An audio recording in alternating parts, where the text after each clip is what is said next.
perkenalkan, nama saya Rizky Aditya. Hari ini saya akan menjelaskan tentang hasil ekonomi. Rangkuman saya, yang pertama pengertian ilmu ekonomi. Ilmu ekonomi berasal dari bahasa ekonomia, yang artinya itu manajemen rumah tangga. Asal katanya adalah oikos dan nomos. Oikos artinya keluarga dan nomos artinya peraturan. Kalau digabungkan adalah ekonomi adalah aturan masyarakat yang sebagai hukum kontrak yang menetapkan rumah tangga yang baik. Dari pemikiran Yunani tersebut, ini dikembangkan para ahli untuk mendefinisikan ilmu ekonomi antara lain sebagai berikut. Menurut Richard Lipsey menyatakan bahwa ilmu ekonomi adalah ilmu yang mempelajari pemanfaatan sumber daya yang langka untuk memenuhi keinginan manusia yang tidak terbatas. Atau secara singkat, ilmu ekonomi adalah ilmu yang mempelajari usaha-usaha manusia dalam memenuhi kebutuhan yang tidak terbatas dengan sumber daya yang terbatas atau langka. Yang kedua, ilmu ekonomi membahas membedakan menjadi tiga. Yang pertama ilmu ekonomi deskriptif, yang kedua teori ekonomi, yang ketiga ilmu ekonomi terapan. Yang dimaksud teori ekonomi ada terbagi menjadi ekonomi makro dan mikro. Yang dinamakan ekonomi makro adalah bagian dari ilmu ekonomi yang khusus mempelajari mekanisme kerja perekonomian secara keseluruhan. Dan untuk ekonomi mikro adalah bagian ilmu ekonomi yang mempelajari perilaku individu atau rumah tangga, produksi atau perusahaan dalam membuat keputusan untuk mengalokasikan sumber daya yang terbatas. Untuk ilmu ekonomi dapat dibagi menjadi 8 cabang. Yang pertama ekonomi moneter, ilmu ekonomi publik, ekonomi industri, ekonomi internasional, ekonomi regional, ekonomi sumber daya alam, ekonomi sumber daya manusia, ekonomi syariah, ekonomi moneter. Yang pertama ekonomi moneter adalah cabang ilmu ekonomi yang membahas tentang uang, perbankan, dan lembaga keuangan lainnya. Yang selanjutnya ilmu ekonomi publik. Yang dinamakan ilmu ekonomi publik adalah cabang ilmu ekonomi yang membahas tentang kebijakan pemerintah dalam perekonomian. Dan yang selanjutnya ilmu ekonomi industri. Yang dinamakan ilmu ekonomi industri adalah cabang ilmu ekonomi yang memfokuskan pembahasan pada interaksi berbagai perusahaan di dalam suatu industri. Interaksi tersebut dapat berupa persaingan usaha, kinerja perusahaan, dan kartel. Yang selanjutnya ilmu ekonomi internasional adalah yang dinamakan ilmu ekonomi internasional adalah cabang ilmu ekonomi yang membahas tentang kegiatan perekonomian antar bangsa atau antar negara. Yang selanjutnya ilmu ekonomi regional. Yang dinamakan ilmu ekonomi regional adalah cabang ekonomi yang membahas antara lain interaksi ekonomi antar wilayah dan proses perkembangan suatu wilayah. Selanjutnya ilmu ekonomi SDA atau sumber daya alam. Yang dinamakan ekonomi sumber daya alam adalah cabang ilmu ekonomi yang membahas masalah atau alokasi sumber daya alam yang optimal menurut ekonomi. Selanjutnya ilmu ekonomi SDM atau dinamakan sumber daya manusia adalah cabang ilmu ekonomi yang membahas faktor produksi tenaga kerja. Selanjutnya ilmu ekonomi syariah. Yang dinamakan ilmu ekonomi syariah adalah bertujuan untuk menerapkan ekonomi Islam seperti prinsip berbagi hasil, menghapus riba dalam perekonomian, dan zakat. Dan berikutnya tentang biaya peluang. Yang dinamakan biaya peluang adalah sesuatu yang dikorbankan untuk mendapatkan sesuatu. Setiap kali kita harus membuat keputusan atau memilih suatu kebijakan, kita tidak hanya memilih, tapi kita harus mempertimbangkan biaya peluang. Dalam bahasa Inggris, biaya peluang dinamakan opportunity cost. Artinya prinsip ekonomi. Dalam dasar berpikir yang digunakan manusia untuk memaksimalkan suatu tujuan melalui pengorbanan tertentu atau untuk mencapai tujuan tertentu dalam pengorbanan sekecil mungkin. Prinsip ini menjadi pedoman bagi setiap pelaku ekonomi dapat melakukan pikiran produksi, distribusi, ataupun distribusi.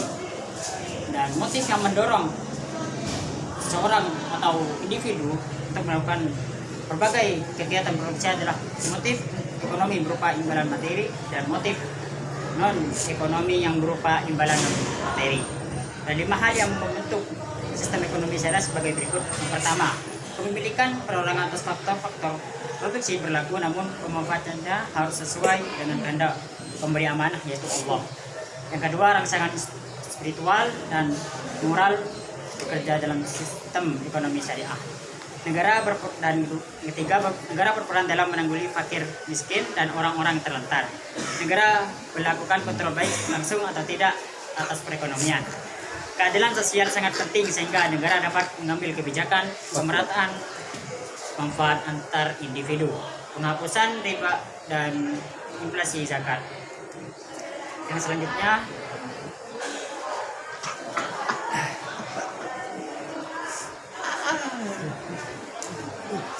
adalah inti masalah ekonomi. Permasalahan tentang pokok ekonomi. Yang pertama, permasalahan pokok ekonomi klasik. Yang pertama itu produksi. Dalam ekonomi klasik, pada kegiatan produksi terdapat beberapa masalah seperti pengadaan input, proses, dan peningkatan hasil. Konsumsi tidak dapat langsung jika tidak ada barang dan jasa yang dihasilkan. Yang kedua, distribusi. Masalah kedua menurut teori ekonomi klasik adalah mengenai distribusi.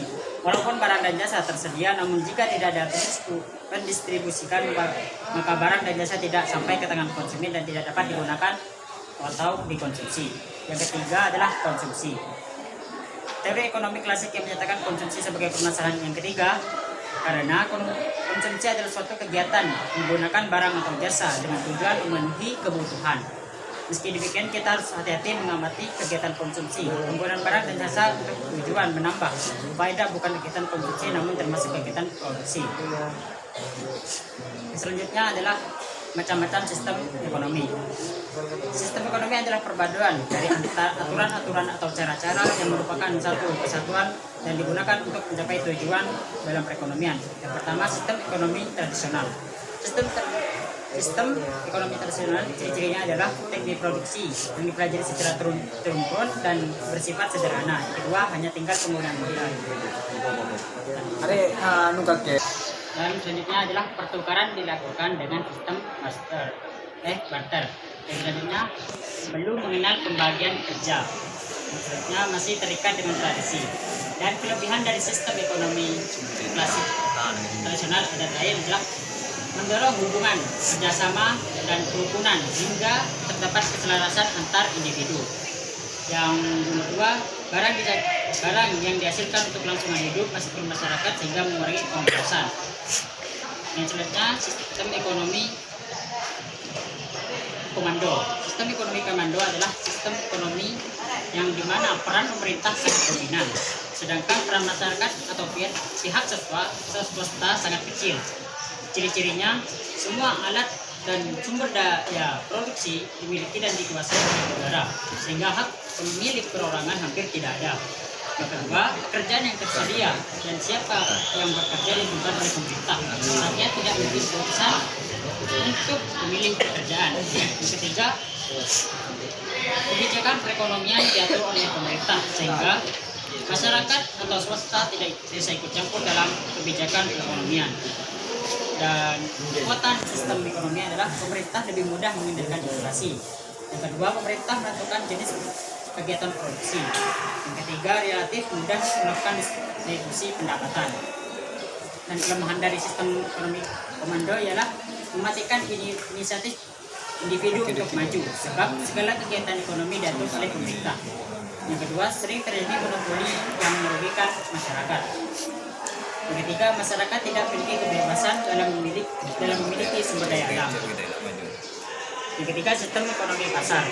Yang dinamakan sistem ekonomi pasar adalah kebijakan kebalikan dari sistem ekonomi komando. Pada sistem ekonomi pasar, kegiatan dilakukan oleh swasta. Pemerintah hanya mengawasi dan melakukan kegiatan ekonomi yang berhubungan dengan penyelenggaraan negara. Dan ciri-ciri sistem ekonomi pasar adalah semua sumber produksi menjadi milik masyarakat. Masyarakat diberi kebebasan tanpa batas untuk memiliki sumber-sumber daya produksi. Yang kedua, pemerintah tidak ikut campur secara langsung dalam kegiatan ekonomi. Yang ketiga, masyarakat terbagi menjadi dua golongan. Yang pertama, pemberi kerja, yang kedua adalah pemilik pekerjaan. Yang ketiga, timbul persaingan dalam masyarakat. Sebagai konsekuensi adanya kebebasan memiliki sumber-sumber daya produksi, timbul persaingan dalam pengejaran keuntungan. Dan selanjutnya, setiap kegiatan ekonomi didasarkan atas pencarian keuntungan. Empat. Cukup, saya pikir saya cukup dari saya. Kalau ada kata-kata yang salah, mohon dimaafkan. Assalamualaikum warahmatullahi wabarakatuh.